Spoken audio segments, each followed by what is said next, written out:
You're watching News at Prime. This has been a special broadcast about the impact of the so-called construction mafia.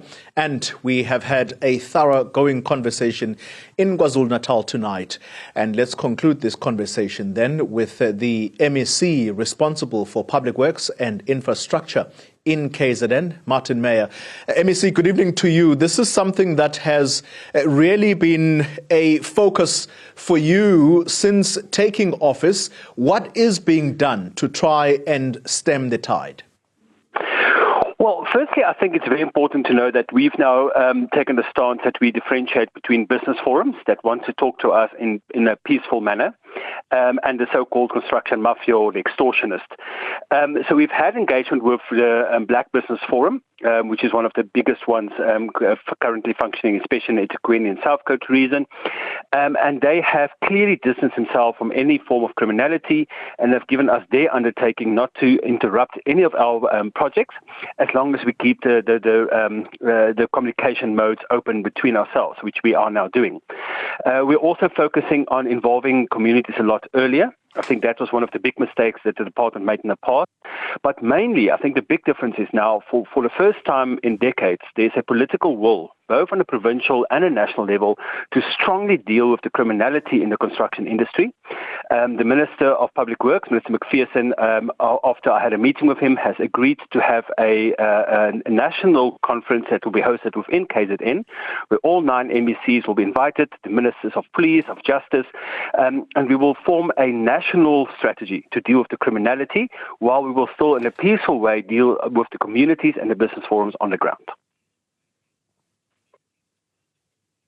Yeah, I'd love to touch on at least the quick highlights, perhaps, of that national strategy as to what it will look like. But on the face of it, MEC, I've had a conversation with the business sector. It was the chamber, the Durban Business Chamber. I've also had a chat with the police, and they seem to indicate that this is not tapering down. Instead, you're seeing an increase in these number of incidents. What's the picture that you're seeing? So I think that in KwaZulu-Natal, it's been pretty stable over the last few months. There has been an increase in some of the other provinces. I'm actually in the Western Cape as we speak, engaging with the Minister of Public Works and Infrastructure within the province. And we're trying to work between us, find which strategies is working in both provinces and that we can import and export. And we can definitely see an increase in some of the other provinces. In KwaZulu-Natal, our projects right now, we still have some interruptions, but our strategy seems to be working relatively well, that the matter has stabilized, but it's definitely not where it's supposed to be. I think what we've also seen with our engagement with SAPS is that we cannot see the construction mafia in isolation from the rest of the extortionist problem that we're seeing across the province and in the country.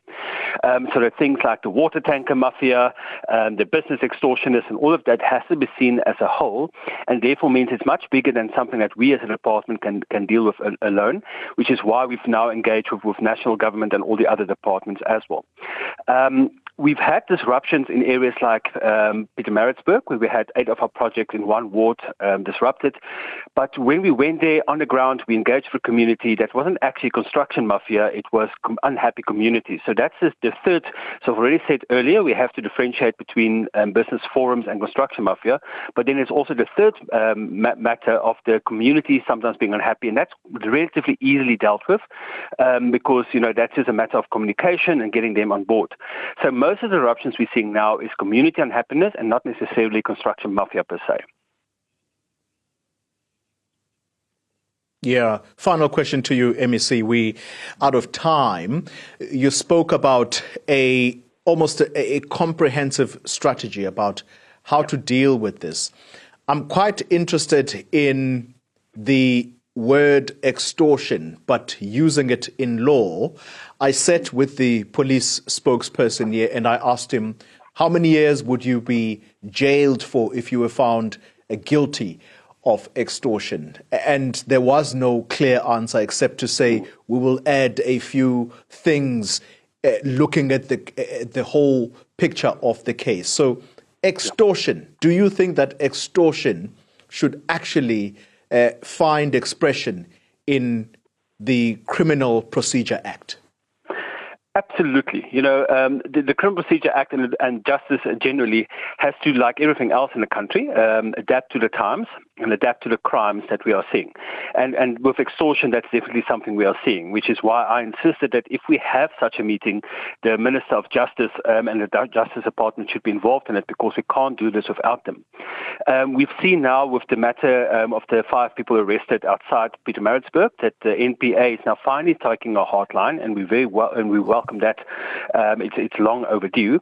But I do think the law needs to change. Currently, we are using many different laws to try and enforce it. So there's the law that's about brandishing weapons in public, intimidation, and all other kinds of laws that we have to sort of bunch together to try and get convictions.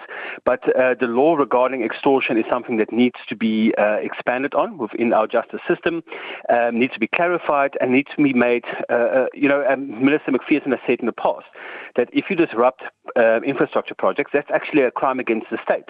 And extortionists should be dealt as such. They are not only criminals, they are traitors to this country, because they are trying to sabotage our project of building and rebuilding this South Africa.